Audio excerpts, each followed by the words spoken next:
Reading strategies, what to do before, during, and after reading. Just like an athlete or a musician, there are some things you need to do to warm up before you begin reading. The first thing you need to do is set a purpose for reading. Why are you reading? Are you reading just for fun? Are you reading as an assignment? Are you reading because you're going to have a test or write a paper? If you are reading just for fun, then it doesn't matter if you understand everything that you're reading. But if you're reading for an assignment, then of course you want to understand as much as possible.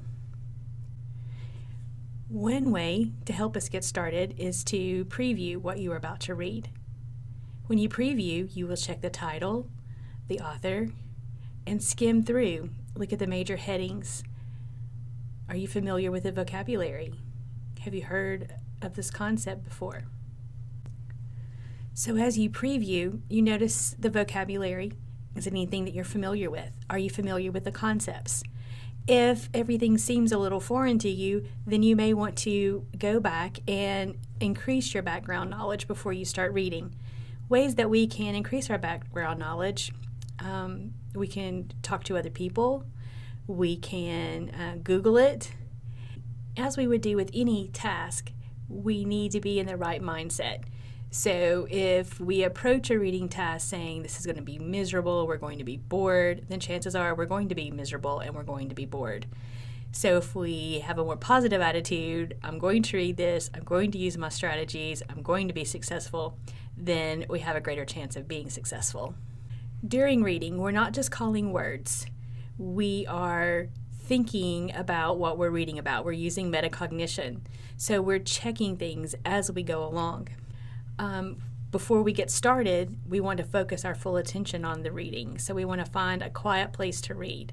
We want to mute or power off all the electronic devices, our phones and things like that. And then if we're reading online, we want to use the reader view to eliminate distractions. As we read, we also want to monitor our comprehension. Have you ever gotten to the end of a story or the end of a chapter and think, oh my goodness, I have no idea what I just read? If we stop along the way, then we can catch this breakdown in comprehension before we get 20 pages into something. So we stop. If it's something short, then maybe every paragraph or so. If it's a longer work, maybe every couple of pages. And we summarize. If we can't summarize, then we know we haven't understood. So we need to go back, find another reading strategy, and read that section again. Question, is this making sense? Can I make a connection to something else? Is this like something else that I've read before? And then reflect, how can I use this in my life? How can I use the information I'm gaining to answer the test questions correctly, or to write the paper, or to create the project? And when we notice that we have a breakdown in comprehension, then we need to look for ways to fix it. So we'll go back to our reading strategies again. Do I need to increase my background knowledge? Maybe it was inadequate after all. Maybe I need to find a quieter place. Maybe I need to find someone to talk to about it.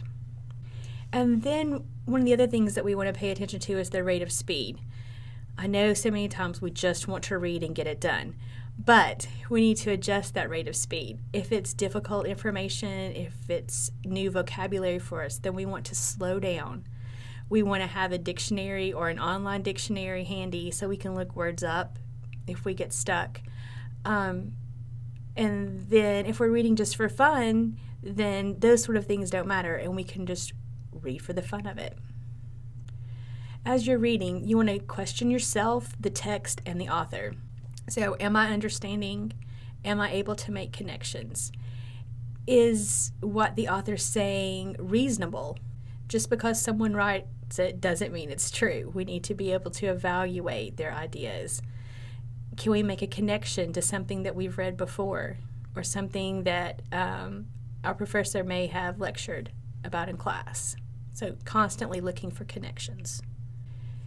Sometimes it helps too to create a visual or to actually put yourself there. So if you're reading about horses in the meadow, then what does a meadow look like? What does it sound like? What does a horse look like? What does the horse sound like? What does it smell like? Those sort of things. and we can put ourselves in the actual location. And then we're looking to make connections to ourselves, to the world, and then the other text. Have we read something like this before? Is there something going on in the world right now that we can make a connection to? If we're studying history and reading about history, is there an event going on that's similar to this? And then, of course, things that are in your life. How can you apply what you're learning and what you're reading about to your own life? After reading, we don't just close the book or fold the article. We have a few more strategies that we need to use. First, we need to evaluate the author's ideas. What you read about, did it make sense? Did the author make sense? Did they state their resources? Is there a works cited at the end that we can check to see if they have reliable resources? Do we need to Google them and find out their background? Are they someone we can trust? And then ask more questions. So, if I know this about this concept, what else do I need to know? What am I missing? And then if I'm missing something, then I want to seek additional information from other sources. So I may want to go to a professor, I may want to go to a friend, I may want to go to an expert in that subject, I may want to get online and do some online research. I may want to go to the library and have a resource librarian help me.